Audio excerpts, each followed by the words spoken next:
dia de me te ka gade gade no ko jelong ka nong medit gade mo jen shedul gorga shelok shi gwana yu palwichar la gwana roj raja di bat she nok neme pai tuok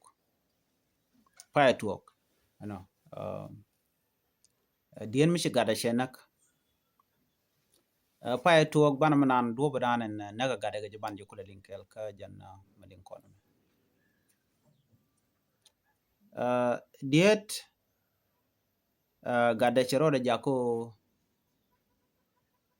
ched cheng te kel kan manaka mate kel kan manaka mo adol che jen gwadan te teno che ka kwang che ka tap te diala jeg diala konte lat ke ngani ngwantin kone cha control te tin cha lon ko de control che manake chi news ben ko gudo mo cha jo gadu che telephone che ja kwal mi che telephone che ja kwalo cha bu jogo no gadu che telephone kwal o che gadu telephone kwal smartphone cha joga chinere kontin tin cha telephone cha kwal chigben cha ramdanen cha ukuk telephone cha nongke no che la ramin wo ya cha mu ke yo agadu then when mo chi diet che de to go dong da dot ki che de ngaden go dong che gade che do che kwal then me ji to gene che jo gwa ba pik mi chi gade mi cha ro la den che yo che ka ngun che gade che yo ko che yor pin che telephone mo mobile phone che lele che chol che gade ye chol che gade che duet che ga kan gade che gade duet gade jogo no chana benyok chi gadwa chi gad che nyok we nyok chit ka mangai kon che nyo jal ka menaka chi gad che nyok wo ko kwal ka ta kwal na ka jama den chi gad an wana mo chi ne kon che nyin ken kwal che dul che jo tol che na nyok ben ko gwandit gadu chi gadu wech che kwa ga nyo kwel che gwandit che yo che nyo yorpin che gade chol gade ngol le mi chet kala ma ka jama ngol le mi chet kala ma ka jama and then chi gaden wana mo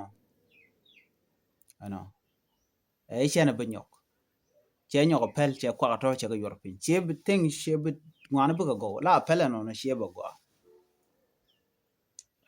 ka chang do dien gwazan paiwe shi gada che kono ko wuka na wukan ka get ka war den cha gada cha ka gwa get ka ya diet chola diet ramangai ka well known cha jo gadu jana wo kep chi gran chi kan mo ko bot lo chi ko kwal chi doli kan otol cha ne chol ko ne kon la police ni chi ne kep gadu jana na chi diet ngwazum chi lo de che jia ka long chetin kona la yor ka pin ko chi gat chi mi jeg la che yor pin den cha gat cha release cha kam cha jo nan ka mi cha gada no ngo chi lo de jeg cha gada che to ko mu dwe je ko e discipline cha gada dwech cha dwech men chi gado ne ko chi gat mon ko dol mi dit ba den mi gan mono tine di alten dwe ne di alten den chon chi der wi der watch chi gat char chon ko watch ke wi de cha na chol chi gat cha wawa chi gat yede jen ko gat ma dab je nuwana mo cha jen cho ka police ne cha jo ko police ne chi gada cha jana ka dwech then cho yana cha jo jane gat cha na nan gote cha gado je chi gat cha tet cha yaro re cha gat cha auto cha diede mo cha yen right now a question gadu che mi jek che la no che o ka chwer den chi ria ka mo cho to ka do ba dan do ji je ko nge je do ni siang cha ya ka no dong de ran de mu ko bot boy so chang mot ko ja la lar no kor ni siang kor je ka diet gwe je no ba gada be lwan ka mo ko je control menyam gade che pai to en chwer mo ta siang mi je mo che pai to gada te tin wen a mi chi kornik ngen mi chi kornik a mi chi jen mi cha gwanda cha je luk no wen cha luk no mi le di mo mi je woni jen ka wewa ko la rana guje no ko ta ka kwa ka gada mo telere ajal bi pal jina jin kwan ke man gangije chi gorro bi luk dear right now ka jijira malinga kim guje me deje yen karundang de ki cha je de yen ano ka nga mtekariek ano dere gwano de randere ga de dere je duach ko be ta chiang mu jega mo be je kula kap chong ki da paleja what do you think deje lugudi ko right now mugi kone look different take a mutual ka accident take a look de golka donc mi gwach mutual ka gwach te tene look de golka te karami mo amulu ni jeno ramo negaje la korle la just she accident you mean to do it no more ero mara dia na me ramu mo medwe ni gade re chingala dwe jema then chena mo cho to non ka don go ne ku discipline so gwi ne di siam shita na mo de lugudi anyok mu we ka ne de content la pare ne ki diet gad gwa da na ngure ko agor jeno bi ngi jagwa ka siam ngwa ano gor jeno deran der man der yala tes lo mishi tam me mishi to lo wi kel lo tele ti jek ti nyodi tele chi ro de jaka gwaro la chi di jek chi kelet rewa chi na chi kan wi ka chiodu no chi ro do longa control ke ngi michi jek mamadu ke ka babadu ko chi kene di alten ko ne chi jek goy ka tan jin re te ka du jin gadamo ki jin man gad ken mo gadu gor jeno be chengde maniam mi jin shek mi mat ka kwang ki mat ka tab ngai da gwan wo mani gad ku ba bi kan la de mishit kana mo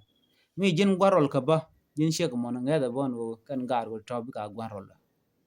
no gan mo ngot ka kwa kan no dore mi wun mi kan na kwen te ka yo control bi zil control ka do gwa da lat mi nyal mo kan kwen kan o dore bi dil gor no jin bo bi je longa mo ko yo control bon ko ngode nyado ban mi chaje kwen che we dore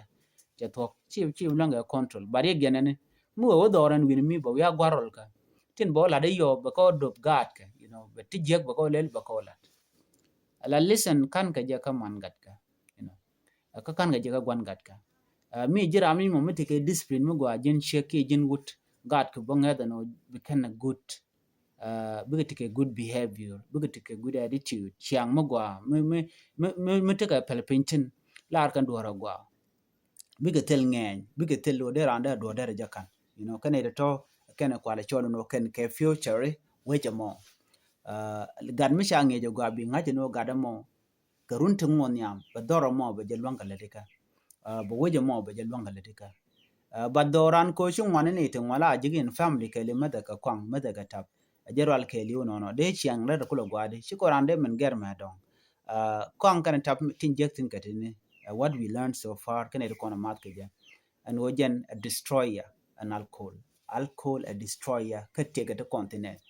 yere chiaran ka yere doran a men to ni ambane jen men kona tema to kon kane to wanti changani wichar you know ka jin mi ngedu mu lore kana ngaje no de kon yalere jidda ka tin diala kona jigo wi mon de ko dare jimo ke dundu ban mela rek mi jira mi mo chiwo ka to che to bi ngedu chabla te ka normal way te tenwen ba chu ba ra chu shift ko blanti chodian lot me agat ko ba shi ko bilwan ka mi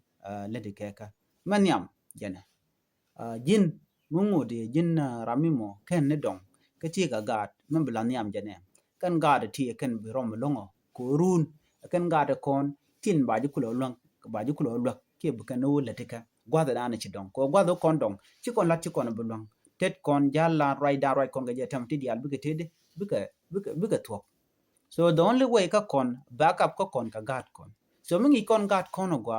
mu de kon pe no ban won ya de kon to go long to go ne ken de kon ka long ka mi kon